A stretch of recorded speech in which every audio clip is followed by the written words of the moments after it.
Previous session के अंदर functions को हमने तफसीलन देखा, फंक्शन क्या है और फंक्शंस की पूरी सीरीज़ है हमारे पास जो डेफिनेशन से लेकर यूज़र डिफाइन और स्टैंडर्ड लाइब्रेरीज़ के बिहाफ पर जो हमारे डिफ़ॉल्ट फंक्शंस थे वो भी हमने डिस्कस किया। फॉर्मेटेड अनफॉर्मेटेड फंक्शंस, वो तमाम चीज़ें हमने देखी। लास्ट में अनफॉर्मेटेड के अंदर हमने गेट्स एंड पुट्स के अंदर देखा था कि आप किस तरह से स्ट्रिंग इनपुट यूजर से ले सकते हो और उसको आउटपुट पर डिस्प्ले करवा सकते हो। यानी स्ट्रिंग भी एक स्टैंडर्ड प्रिमिटिव डेटा टाइप्स है, लेकिन सी के अंदर ये स्टैंडर्ड प्रिमिटिव डेटा टाइप्स नहीं है। हम एक कैरेक्टर ऑफ एरे के जरिए से स्ट्रिंग बनाते हैं और उसे डिस्प्ले करवाते हैं। ऑल्दो दूसरे प्रोग्रामिंग लैंग्वेज के अंदर स्ट्रिंग एक डेटा टाइप है। कैसे? जैसे फॉर एग्जांपल तुम इंटीजर ए लिखते हो, इसी तरह दूसरे प्रोग्रामिंग में स्ट्रिंग बी भी लिख सकते हैं एज लाइक दिस, लेकिन यहाँ पर ये नहीं है। लेकिन इसका तरीका क्या है कि आप एक एरे के थ्रू बनाते हैं, ठीक है, जैसे कि प्रीवियस एग्जांपल में भी देखा। तो इस सेशन के अंदर हमें तफसीलन देखना है कि स्ट्रिंग क्या है और स्ट्रिंग के कौन कौन से डिफॉल्ट्स हमारे पास फंक्शंस मौजूद हैं जिसके जरिए से हम डिफरेंट ऑपरेशन परफॉर्म करते हैं। तो let's straight forward dive into it. तो सबसे पहले तो मैं एक कैरेक्टर का एरे बनाता हूँ जिस तरह प्रीवियस एग्जांपल पे बनाया था हमने, ठीक है। और ये करने के बाद मैंने यहाँ पे लिखा printf enter your name, okay. /n भी लिख देते हैं ताकि नेक्स्ट लाइन पर मुझे इनपुट मिले। अब मुझे गेट्स फंक्शन को मैं इस्तेमाल कर सकता हूँ स्ट्रेट फॉरवर्ड, ठीक है, ताकि मैं सीक्वेंस ऑफ कैरेक्टर्स को क्या कर लूँ, इनपुट ले लूँ। जब मैं इनपुट ले चुका हूँ, ठीक है, एस के अंदर, तो अब मुझे क्या करना है, इसे प्रिंट करवाना है। लिहाजा प्रिंट करने के लिए हमने लास्ट टाइम भी देखा था और अभी दोबारा बता रहा हूँ, the enter name is %s का इस्तेमाल करते हैं, ठीक है। और उसके बाद अपने वेरिएबल का नाम लिख देते हैं जो कि क्या है, s है, एरे, ठीक है। कंट्रोल S करता हूँ और इसको हम सेव करते हैं स्ट्रिंग के नाम से, ठीक है, F11 एंड लेट्स सी। तो enter your name, cursor blink कर रहा है, मैंने लिखा फहद स्पेस हुसैन, एंटर। और आप देख रहे हो कि सक्सेसफुली ना सिर्फ सीक्वेंस ऑफ कैरेक्टर्स इनपुट लिया गया बल्कि सक्सेसफुली मैंने उसको आउटपुट के फॉर्म पर भी डिस्प्ले करवा दिया है। तो इससे हमें एक बात समझ में आई कि स्ट्रिंग बजाय खुद क्या है, सीक्वेंस ऑफ कैरेक्टर्स है। तो अब इसकी डेफिनेशन देखते हैं और कुछ डिफरेंट टाइप्स देखते हैं। तो डिक्लेरेशन ऑफ स्ट्रिंग क्या है? Declaring a string is a simple as declaring a one dimensional array. यानी जिस तरह से आप एक वन डायमेंशनल 1D एरे को इनिशियलाइज करते हो, बिल्कुल स्ट्रिंग के लिए भी सी लैंग्वेज में आप क्या करते हो, एक एरे डिफाइन करते हो, जैसे मैंने एस के नाम से किया अभी। और उसके बाद लिखा हुआ है कि बिलो एग्जांपल हमने बेसिक सिंटैक्स की अगर मैं बात करूं तो कैरेक्टर, स्ट्रिंग का नाम और साइज। तो अगर आप इस सिंटैक्स को देखो तो बिल्कुल ये वही सिंटैक्स है जो अभी मैंने कैरेक्टर एस एंड साइज लिखा है यहाँ पर, ठीक है। और किस तरह से हम एक स्ट्रिंग को एंटर कर सकते हैं और उसके बाद किस तरह से डिस्प्ले करवा सकते हैं, हमने इस एग्जांपल पे भी देखा। इसके बाद लिखा हुआ है while when compiler encounters a sequence of characters. यानी जब कंपाइलर आपका इस सीक्वेंस कैरेक्टर ऑफ सीक्वेंस को काउंट कर रहा होता है, लिख रहा होता है, तो वो इनक्लोज करता है इस तमाम चीजों को इन डबल कोटेशन मार्क्स, ठीक है ना। वो तमाम चीजें इन्वर्टेड कॉमा के अंदर क्या हो रही थी, डबल इन्वर्टेड कॉमा के अंदर कोटेशन पे मार्क्स हो रही होती हैं, सेव हो रही होती हैं। It's append a null character /n at the end. इससे मुराद ये है कि अगर तुमने एक एरे बनाया, ठीक है, और उस एरे के अंदर आपने कुछ कैरेक्टर्स लिखना स्टार्ट किया, ठीक है, जैसे फॉर एग्जांपल मैं यहाँ पर इनपुट लिखता हूँ f, ठीक है। मैं स्पेस इसलिए दे रहा हूँ ताकि आप इस बात को समझ पाएं कि ये एरे का एक इंडेक्स है, ठीक है ना, एक बॉक्स बना हुआ है। उसके बाद आपने लिखा a space h space a space d। तो ये आपके एरेज की वैल्यूज थी जो आपने लिखा। तो जब ये तमाम वैल्यूज सेव हो रही होती हैं तो लास्ट वैल्यू जो होती है वो हमारी /0 के बिहाफ पर एंड होती है। यानी ये वो इनक्लोजिंग टैग है जिसकी वजह से आपका स्ट्रिंग क्लोज होता है। ये कंपाइलर के लिए, कंपाइलर इस चीज को रीड करता है जब आपने एंटर प्रेस किया है, तो इसका मतलब ये है कि आपने यहां तक अपने कैरेक्टर को लिखने के बाद ये इंटेंशन की है कि यहां तक ही मुझे स्ट्रिंग लिखना था। तो कंपाइलर लास्ट में क्या करता है, /0 लिखता है, जिससे ये अंदाजा होता है कंपाइलर को, ये समझ में आता है कि यहां तक यूजर ने स्ट्रिंग लिखने के बाद अपने स्ट्रिंग को क्या कर दिया है, एंड कर दिया है, क्लोज कर दिया है, ठीक है। तो string data type sequence of character है और ये वन डायमेंशनल एरे के जरिए से रिप्रेजेंट किया जाता है। ये इसका सिंटैक्स है और फिर /0 की हमने डेफिनेशन देखी और साथ ही साथ हमने प्रैक्टिकली उसे रिप्रेजेंट करके भी देखा। अब हम ये समझते हैं कि जिस तरह से आपने खुद से स्ट्रिंग बनाई, तो कुछ इसके बिल्ट इन फंक्शंस मौजूद हैं जिसके जरिए से आप क्या करते हो, स्ट्रिंग की चीजों को काउंट करते हो। तो इसमें सबसे पहले लिखा हुआ है स्ट्रिंग यानी strlen, ये एक बिल्ट इन फंक्शन है। इसका मतलब है लेंथ ऑफ स्ट्रिंग, यानी मैंने फहद स्पेस हुसैन लिखा है तो उसमें कितने नंबर ऑफ कैरेक्टर्स हैं, ये इसकी लेंथ है। तो इस फंक्शन के जरिए से क्या होता है, length of the string count किया जा सकता है। इसी तरह स्ट्रिंग कॉपी का मतलब है कि एक स्ट्रिंग कॉपी करके किसी दूसरे स्ट्रिंग के अंदर क्या करना, सेव करना, ठीक है। फिर इसके बाद लिखा हुआ है स्ट्रिंग कंपेयर, यानी एक स्ट्रिंग और दो स्ट्रिंग, यानी दो अलग अलग स्ट्रिंग है, इन दोनों को आपस में क्या करना, कंपेयर करना। फिर उसके बाद लिखा हुआ है स्ट्रिंग कैट, इसका मतलब होता है स्ट्रिंग कॉन्कैटिनेशन, यानी एक जगह मैंने लिखा फहद और दूसरे स्ट्रिंग में लिखा हुसैन, अब मैं चाह रहा हूं इन दोनों को क्या करना, ज्वाइन करना, इसको हम कहते हैं स्ट्रिंग कॉन्कैटिनेशन। तो इस फंक्शंस को समझते हैं। तो सबसे पहले स्ट्रिंग लेंथ को हम देखते हैं कि स्ट्रिंग लेंथ क्या है और ऐसे हम किस तरह से परफॉर्म करते हैं। तो लिहाजा इस पहली एग्जाम्पल को जो हमने स्ट्रिंग के लिए की थी, मैं ऐसे कॉपी करता हूँ, नीचे पेस्ट करता हूँ और फर्दर ऊपर वाली लाइन को हम कमेंट कर देते हैं। अब यहाँ पर बात समझते हैं। तो सबसे पहले हमारे पास एक स्ट्रिंग एंटर हो चुका है, ठीक है, और एस के अंदर वो सेव भी हो चुका है। अब मुझे क्या करना है, इसकी लेंथ को डिस्प्ले करवाना है। लिहाजा इसके लिए मैंने लिखा प्रिंट एफ और मैंने कहा लेंथ ऑफ स्ट्रिंग, ठीक है। अभी हम डायरेक्टली हार्ड कोडेड लिखते हैं यहां पर, और %d, ठीक है, सॉरी, और उसके बाद हम यहाँ पे लिखते हैं strlen of a, I mean not a, it is s।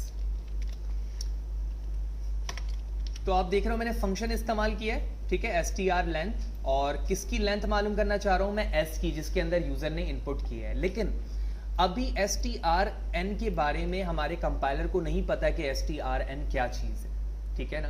लिहाजा इस चीज के लिए जिस तरह से हम प्रिंट एफ के लिए standard input output dot header file add करवाते हैं, इसी तरह यहाँ पर स्ट्रिंग डॉट एच की हेडर फाइल ऐड होगी। लिहाजा इस लाइन को मैंने कॉपी किया, नीचे आकर पेस्ट किया, और जहां पर std लिखा है इसकी जगह लिखूंगा मैं स्ट्रिंग डॉट एच, ठीक है। यानी स्ट्रिंग के कुछ फंक्शंस हैं जो स्ट्रिंग डॉट एच के अंदर मौजूद हैं, उसे मैं इस्तेमाल करना चाह रहा हूँ। ये लिखने के बाद कंट्रोल एस करता हूँ, F11 प्रेस करते हैं, लेट्स सी टर्मिनेट।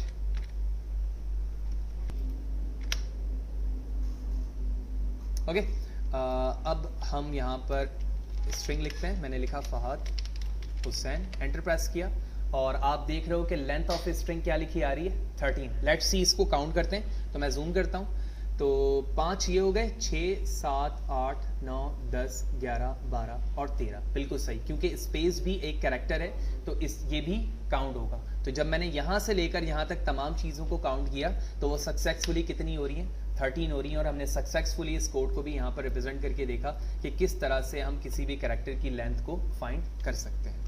ओके, तो दूसरे फंक्शंस की तरफ चलते हैं। ऑल्दो हमने पहले फंक्शंस के अंदर ये देखा था कि स्ट्रिंग लेंथ किस तरह से हम फाइंड कर सकते हैं। इसके बाद हम यहाँ पर देखेंगे कि स्ट्रिंग कॉपी किस तरह से होगी, ठीक है, यानी एक स्ट्रिंग की वैल्यूज को दूसरे स्ट्रिंग में हमें कॉपी करना है। लिहाजा इसके लिए मैंने 2 सीक्वेंस ऑफ कैरेक्टर के लिए एरे बनाए, एक का नाम है str1, एक का नाम है str2। Name of the variable है, आप कुछ भी लिख सकते हैं।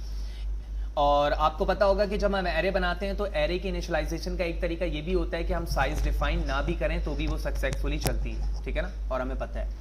तो str के अंदर मैंने लिखा है वेलकम, और यहाँ पे लिखा है विथ स्पेस सी लैंग्वेज, तो 2 अलग अलग स्ट्रिंग है। लिहाजा इसके बाद मैंने यहाँ पर दोनों स्ट्रिंग को क्या करवा दिया है, प्रिंट करवा दिया है, ठीक है ना। पहले तो हम यूजर से इनपुट ले रहे थे, अभी ऑलरेडी ही इनके अंदर इनपुट लिखा हुआ है। इसके बाद मैंने कहा कॉपी करो स्ट्रिंग 2 को स्ट्रिंग 1 में, ठीक है, 2 को करो 1 में, और उसके बाद मैं str2 को क्या करवा रहा हूं, प्रिंट करवा रहा हूं, ठीक है। यानी दोनों में अलग अलग वैल्यू है, हमें पता है str2 में कौन सी वैल्यू है, सी लैंग्वेज, ठीक है ना। लेट्स सी कि इसकी वैल्यू क्या प्रिंट होती है। F11 प्रेस करते हैं और आप देख रहे हो कि str2 के अंदर वैल्यू क्या प्रिंट हो रही है, अब वेलकम 2, हालांकि 2 के अंदर वैल्यू है सी लैंग्वेज, ठीक है। तो ये कैसे हुआ, यहां लिखा हुआ है str कॉपी, यानी स्ट्रिंग कॉपी करो, किसको, 2 में कॉपी करो किसे, 1 को, तो 2 की एक्चुअल वैल्यू क्या है, सी लैंग्वेज, लेकिन str की वैल्यू क्या है, वेलकम टू, तो वेलकम टू किसके अंदर आ गई, अब str2 के अंदर। तो यही वजह है कि जब मैं प्रोग्राम रन करता हूं तो str2 के अंदर जहां पर पहले सी लैंग्वेज थी, अब क्या लिखा हुआ आ रहा है वहां पर, वेलकम टू। तो str के जरिए से आप अपने किसी भी एक स्ट्रिंग के टेक्स्ट को पहले आर्गुमेंट के अंदर क्या कर सकते हैं, रिप्लेस कर सकते हैं।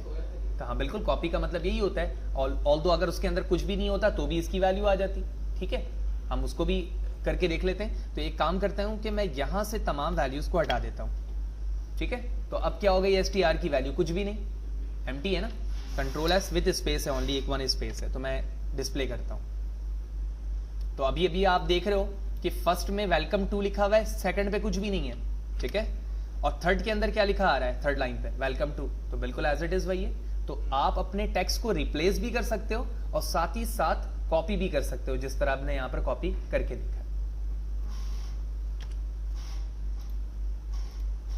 ओके, स्ट्रिंग कंपेयर तीसरा हमारे पास फंक्शन मौजूद था, और स्ट्रिंग कंपेयर से मुराद ही यही है कि एक स्ट्रिंग को किसी दूसरे स्ट्रिंग के साथ हम कंपेयर कर रहे हैं कि नंबर ऑफ कैरेक्टर्स उसमें किस तरह से लिखे हुए हैं, वो सेम है या नहीं है, एक्सेट्रा, ठीक है। तो इस वक्त आप देख रहे हो स्ट्रिंग 1 के अंदर न्यू लिखा हुआ है और स्ट्रिंग 2 के अंदर न्यूज लिखा है, जो कि एक दूसरे के बराबर नहीं है। फिर मैंने 3 यहां पर इंटीजर वैल्यू लिए हैं, ठीक है। इंटीजर वैल्यू क्यों लिया गया है, वेरिएबल क्यों लिया गया है, इसकी वजह हम आगे जानेंगे। तो इंटीजर का मतलब ये है कि इसके अंदर एक इंटीजर नंबर ही वैल्यू आएगी, ठीक है ना। जब इंटीजर वेरिएबल लिया गया है, इसका मतलब है 0 to ऑनवर्ड कोई भी वैल्यू आ सकती है, प्लस भी आ सकती है, माइनस भी आ सकती है। मैंने आई में कहा कि कंपेयर करो स्ट्रिंग 1 को न्यू के साथ, तो आप देख रहे हो बोथ आर न्यू के अंदर क्या मौजूद है, NEW मौजूद है ना, और आगे भी मैंने क्या लिखा है, न्यू, यानी सोर्स और टारगेट दोनों ही मैंने क्या लिखा है, सेम लिखा है, तो इसका मतलब है बोथ आर सेम। तो इसकी एक वैल्यू रिटर्न होगी, ठीक है, वो वैल्यू किस में होगी, इंटीजर में होगी। यही वजह है कि मैंने उसमें आई में स्टोर करवाया। सेकंड लाइन पे कहता हूं कि स्ट्रिंग 1 और 2 को आपस में क्या करो, कंपेयर करो, जो कि आपस में दोनों सेम नहीं है। जे में इसकी वैल्यू प्रिंट हो गई, यानी सेव हो गई। इसके बाद str1 को मैं कंपेयर करा रहा हूं न्यू से, ई से, ठीक है। तो क्या ई कोई भी कैरेक्टर इसके अंदर मौजूद है या नहीं है, तो वो उसकी वैल्यू रिटर्न करेगा। और जब ये तमाम वैल्यू रिटर्न हो गई तो मैं तीनों वैल्यू को यहां पर क्या करा रहा हूं, डिस्प्ले करवा दे रहा हूं, ठीक है। लेट्स सी इसकी वैल्यूज क्या आती है और ये किस चीज को रिप्रेजेंट कर रही है। F11 प्रेस करता हूं और यहां से हम इस बात को समझते हैं। तो सबसे पहले 0 वैल्यू रिटर्न हो रही है। 0 का मतलब ये हुआ कि हमारी जो फर्स्ट लाइन की वैल्यू है वो इक्वल है, सेम है, ठीक है। तो 0 मतलब हमारी वैल्यू ट्रू आ रही है, दोनों वैल्यूज, दोनों स्ट्रिंग क्या है, सेम है। इसके बाद str1 एंड 2 के अंदर मीनिंग ये है कि इसमें चेंजेस हैं वैल्यूज की। सीक्वेंस ऑफ कैरेक्टर स्टार्ट तो सेम से हो रहा है, लेकिन एंड सेम से नहीं हो रहा है, ठीक है। न्यू इसमें भी मौजूद है, न्यू इसमें भी मौजूद है, लेकिन एस मौजूद पहले में नहीं है, यानी कि कोई चेंजेस मौजूद है। -c स्टार्टिंग सेम है, तो इसकी वैल्यू क्या है, -1 है। जबकि स्ट्रिंग कंपेयर str1 में ई इस बात को 1 डिफाइन कर रहा है कि इसमें एक कैरेक्टर ऐसा है जो कि न्यू के अंदर क्या है, मौजूद है। तो ये 3 वो तरीके हैं या ये वो 3 वैल्यूज हैं जो कि स्ट्रिंग कंपेयर के अंदर हमें रिटर्न होती है, 0, 1 एंड -1। 0 का मतलब है बोथ आर सेम, -1 एंड +1 का मतलब ये है कि दोनों वैल्यूज सेम नहीं है, कुछ चेंजेस हैं इसके अंदर, ठीक है।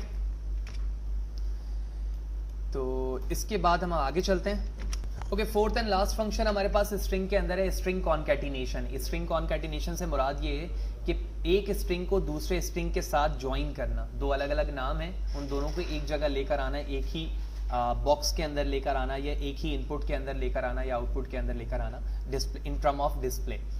तो 3 स्ट्रिंग आप देख रहे हो यहाँ पर वेरिएबल में, str1 है, str2 है और str3 है। 2 के अंदर वैल्यूज मौजूद हैं, जबकि 3 के अंदर कोई भी वैल्यू मौजूद नहीं है, वो एम्प्टी है। स्ट्रिंग कॉन्कैटिनेशन के अंदर मैंने कहा कि 1 को कॉन्कैटिनेट करो 2 के साथ, ठीक है, यानी 1 के अंदर 1 की वैल्यू भी आ गई और साथ ही साथ किसकी वैल्यू आ गई, 2 की भी वैल्यू आ गई, यानी वेलकम टू सी लैंग्वेज बन चुका है str1 अब, ठीक है।